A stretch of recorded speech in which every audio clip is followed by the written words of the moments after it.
बिस्मिल्लाहिर्रहमानिर्रहीम। आज मैं एक मरतबा फिर हाजिर हुआ हूँ इस्लामाबाद के एंटी टेररिस्ट कोर्ट में। 26 तारीख मुझे दी गई थी और पिछली तारीख में जज साहब ने वाज़ेह तौर पर ये हुक्म सादर किया था, इस्तखासा से मुतालबा किया था कि आपके पास अगर कोई शवाहिद हैं, कोई सबूत हैं तो आप पेश करें। और जब उन्होंने कहा कि कोई नेक्सस नहीं जुड़ता तो उन्होंने कहा मैं आपको आखिरी मौका दे रहा हूं, मैं आपको आखिरी मौका दे रहा हूं और आप अगली तारीख पर मुकम्मल शवाहिद लेकर आएं ताकि मैं इस केस को निपटाऊं। मैं बिला वजह इसको नहीं लटकाना चाहता, नहीं घसीटना चाहता। हम तैयार थे अपने दलाइल के लिए, लेकिन बदकिस्मती से आज जब यहां आए तो मालूम हुआ कि जज साहब छुट्टी पर हैं और ड्यूटी जज साहब ने केस सुनकर हमें 15 की तारीख दे दी है।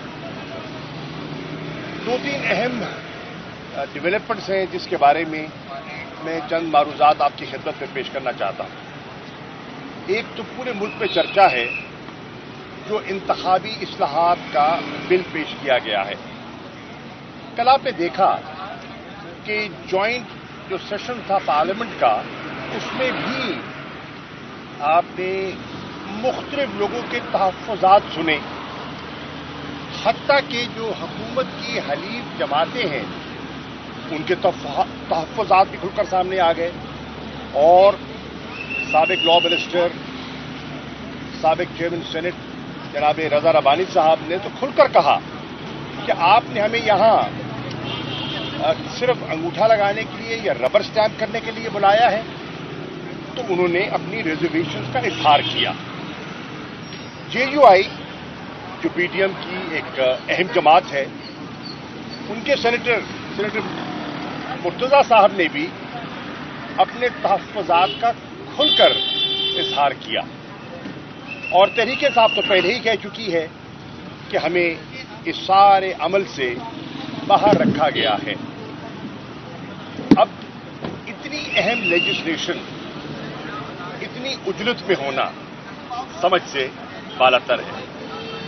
देखिए, जो तरामीम की गई उसमें जो मुझे खदशा है वो ये है कि जो केयर टेकर या निगरान हुकूमत का जो कॉन्सेप्ट आइन में परोया गया था उसकी नफी कर दी गई है।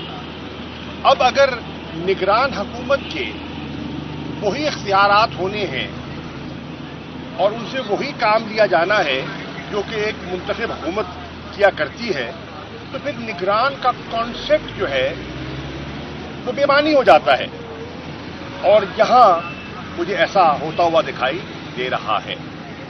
उसके साथ साथ आपने ये भी देखा कि निगरान वजीर आजम पर जो नाम सामने आया डार साहब का, इसाक डार साहब का, उस पर भी शदीद तहफ़्फ़ुज़ात सामने आए।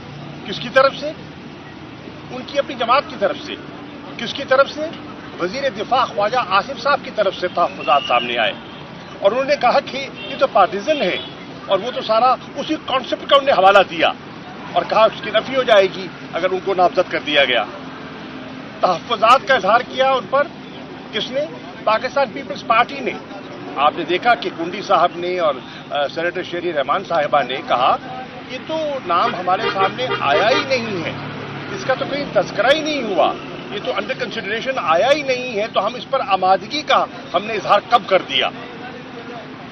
आपने देखा कि मुस्लिम लीग नून के अंदर से बहुत से तहफ़्फ़ुज़ात आए, हत्ता कि कायदे हिज़्ब इख्तिलाफ जो एक तासुर है कि हुकूमती तकरीबन वो उनके हमनवा ही हैं, उन्होंने भी अपने एतराज़ात जो हैं वो उनका बयान किया और अपनी रिजर्वेशन का खुलकर बयान किया।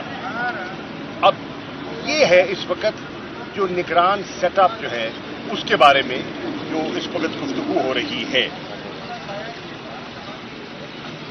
मौलाना फजल रहमान साहब पीडीएम के सरबराह हैं और आपने देखा कि کہ پچھلے دنوں میں وہ کراچی تشریف لے گئے اور انہوں نے وہاں مختلف نشستیں کی، مختلف سیاسی قیادتوں سے تبادلہ خیال ہوا، اور ایک چیز جو واضح طور پر سامنے آئی وہ یہ تھی کہ انہوں نے جتنے حضرات سے وہ ملے وہ حضرات تھے جو پیپلز پارٹی کے مخالف سمجھے جاتے ہیں۔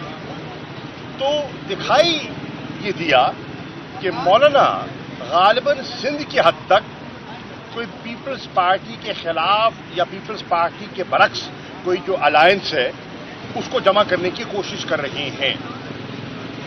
میں کہنے کی کوشش یہ کر رہا ہوں کہ پی ٹی ایم اور ان کے الائز میں نگران سیٹ اپ ہو، مستقبل کے الیکشنز ہوں، الیکٹورل ریفارمز ہوں، اس پر کوئی یکجہتی اور یکسوئی دکھائی نہیں دے رہی۔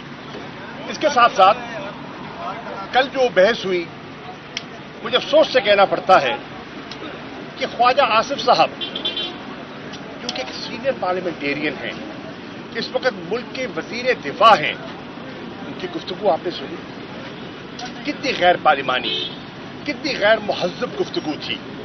جو منتخب خواتین سینیٹرز کے بارے میں جو انہوں نے الفاظ استعمال کیے، کچرا، کوڑا کرکٹ، گاربیج، یہ ان کو زیب نہیں دیتے، یہ ان کے شایان شان نہیں ہیں، اور یہ پہلی مرتبہ نہیں، یہ پہلے بھی کر چکے ہیں۔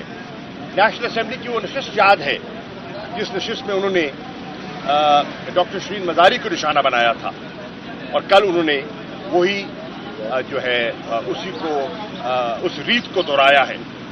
افسوس سے کہنا پڑتا ہے کہ یہ مناسب نہیں ہے، اور میں اس کی مذمت کرنا چاہوں گا، پرزور مذمت کرنا چاہوں گا۔ خواتین کے بارے میں، منتخب نمائندگان کے بارے میں، اپنے کالج کے بارے میں یہ رائے رکھنا اور برملا اظہار کرنا بالکل غیر مناسب ہے۔ اس کے ساتھ ساتھ میں ایک دو گزارشات اور کرنا چاہوں گا، اور وہ ہے کہ پوری قوم دیکھ رہی ہے کہ اس وقت جو معیشت کی کیفیت ہے، معیشت کی کیفیت اچھی نہیں ہے، اور اس کے اوپر پوری قوم کو دو نئی خبریں دی گئی۔ ایک، بجلی کے بلوں میں اضافے کی نئی سنائی گئی، اور نیپرا نے بھی کل اس کی منظوری دے دی ہے جو حکومت کی تجویز تھی، اور 7.5 روپے فی یونٹ کا اضافہ متوقع ہے۔ اگر اس کو اور دیگر ٹیکسز کو ملا لیا جائے تو خیال کیا جا رہا ہے کہ بجلی کا یونٹ جو ہے وہ 50 روپے یونٹ کے لگ بھگ ہوگا۔ اس کے ساتھ ساتھ گیس کا جو قیمتیں ہیں، پرائسز ہیں، ان میں بھی خاطر خواہ اضافہ کرنے کا فیصلہ کر لیا گیا ہے، اور 40% اضافے کی خبر آئی ہے سامنے۔ اور جو بینک سے بوروئنگ کرتے ہیں لوگ سرمایہ کاری کے لیے، اس کا ریٹ آف انٹرسٹ جو ہے، مارک اپ جو ہے، وہ 22% کو چھو رہا ہے۔ اب ان حالات میں مجھے بتائیے، کوئی سرمایہ کاری کرے گا تو کیوں کرے گا؟ اگر کرے گا تو کیا اس کی انویسٹمنٹس اور اس کی پروڈکشن جو ہے وہ کمپیٹیٹو ہوگی؟ یہ سب چیزیں ہیں جو قابل غور ہیں۔ اور آخری بات جو میں آپ کی گوش گزار کرنا چاہتا ہوں وہ یہ ہے کہ 17 دن کی مہمان حکومت میں جاتے جاتے 61 ارب کی ایک رقم جو ہے ڈیولپمنٹ مد میں مختص کر دی ہے اپنے سرکاری ممبران پارلیمنٹ کے لیے۔ اب اس میں سے 51 ارب تو ریلیز بھی کر دیے گئے، اور ریلیز کر دیے گئے کوڈل جو فارمیلٹیز ہیں ان کو پورا کیے بغیر۔ تو یہ بڑی سیریس چیزیں ہیں۔ میں سمجھتا ہوں کہ الیکشن کمیشن کو اس کا نوٹس لینا چاہیے، الیکشن کمیشن کو خاموش نہیں رہنا چاہیے۔ اور اگر الیکشن کمیشن خاموش رہتا ہے تو لوگوں میں کیا تاثر جائے گا؟ کیا اسی کو آپ لیول پلینگ فیلڈ کہیں گے؟ یہ ہرگز لیول پلینگ فیلڈ نہیں ہوگا۔ پاکستان کی عوام ایک ایسا نگران سیٹ اپ دیکھنا چاہتے ہیں جو واقعتاً غیر جانبدار ہو، اور शफाफ इलेक्शन कराने की उसमें अहलियत हो। पाकिस्तान की आवाम एक ऐसा इलेक्शन चाहते हैं और तवक्को रखते हैं इलेक्शन कमीशन से कि वो ऐसा इलेक्शन मुनक्किद कराएंगे जिस पर लोगों को एतमाद हो। ये न हो कि सारी एक्सरसाइज भी हो जाए और उसके बाद मुल्क में सियासी इस्तेकाम भी ना आए। ये बहुत बड़ी इस मुल्क के साथ और सियासी अमल के साथ ये एक बहुत बड़ा एक सानिया होगा। Thank you. सर, अगर आप जो करंट सेटअप है हुकूमत का, अगर उसमें से कोई वफाकी वजीर बनता है निगरान वजीर आजम, उसको आप किस तरह देखते हैं? और सेकेंडली, इंतखाबात से कबल पीडीएम क्या टूटते हुए प्रॉपर आपको दिखाई देती है? मैं इसमें पूरी बात कर चुका हूँ, गालिबन आप शायद लेट आए। मैं पूरी बात कर चुका हूँ। देखिए, जो एक फेडरल मिनिस्टर है जो किसी पार्टी से मुंसलिक है, वो गैर जातीय कैसे हो सकता है? वो तो उसकी नफी करता है ना। और पीडीएम के अंदर और उनके अलायंस के अंदर जो तहफ़्फ़ुज़ात हैं उसका जिक्र मैं कर चुका हूँ, निगरान सेटअप के बारे में भी और इलेक्टोरल रिफॉर्म्स में जो आपने कार्रवाई देखी जॉइंट पार्लियामेंट में आपके सामने है। बिल्कुल यकसुई नहीं है, इख्तलाफात खुलकर सामने आ गए। Thank you. बताइएगा कि जो साइफर है, इमरान खान साहब कह रहे हैं कि वो साइफर नहीं था जो मैंने परेड ग्राउंड में लहराया था बाद में। कल की स्टेटमेंट में कह रहे हैं कि वो साइफर नहीं था। तो आपने सुन लिया था, तो कोई अभाव रह गया? आपको क्या समझ नहीं है उनकी बात में? नंबर 1। नंबर 2, साइफर पर मैंने कल गुफ्तगू कर ली और मुफस्सल गुफ्तगू कर ली और अपना बयान भी रिकॉर्ड करवा दिया। Thank you.